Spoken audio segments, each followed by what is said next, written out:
Sir Arthur cotton ఆనకట్ట అని ఉంటది ఆంధ్రాల బరాబర్ 175 ఏళ్ల కిందట కట్టిన ఇప్పటికి సుత బందోబస్తు ఉంటది.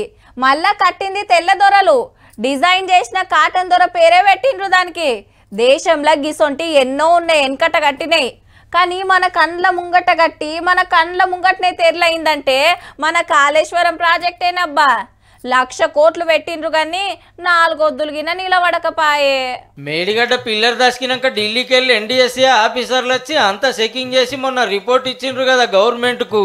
అగో అందులో ఏముందో మొత్తం చెప్పిండు ప్రాజెక్టుల మంత్రి ఉత్తమ్ కుమార్ రెడ్డి సారు. సుందిల్లా అన్నారం బ్యారేజ్లు డిపిఆర్ లో పలానా చోట కడతామని చెప్పి ఒక బ్యారేజ్ ఏమో 2 కిలోమీటర్ల దూరంలో ఇంకో బ్యారేజ్ ఏమో 5 కిలోమీటర్ల దూరంలో కట్టిండ్రు.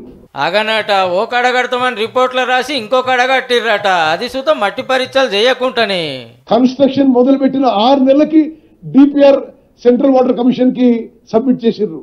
ఇంతకంటే అసలు సిగ్గుచేటైన పని కూడా ఉంటదండి. మళ్ళా డిజైన్లు కరెక్ట్ లేవట, ఆత్రమాత్రం కట్టిరట, నడమ చెకింగ్లే చేయలేదట.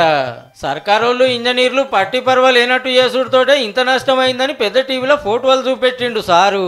వీళ్ళు కట్టిన సంవత్సరంలోనే ఇనాగరేషన్ కి కొన్ని రోజుల్లోనే లోపాలు బయటపడ్డాయి. ఆ లోపాలు ఒప్పుకొని సరిదిద్దితే బహుశా ఇంత నష్టం ఇంత ప్రమాదం జరగకపోయేదేమో. అప్పటోళ్ళ పంతనం చేయబట్టికే మేడిగడ్డ మేడిపండు అన్నారం ఆగమాగం సుందిల్లా చక్కగా లేకుంటైందని రిపోర్ట్ వచ్చింది.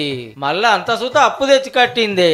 ఇప్పటికి తీసుకున్న అప్పుకే సంవత్సరానికి 16,000 కోట్లు కట్టాల్సి వస్తుంది. లేలే అంత జూటా బరాబర్ కట్టినవని అటుకెళ్లి పాత మంత్రి హరీష్ రావు సార్ లైన్లకు వచ్చిండి ఇదే ముచ్చట మీద.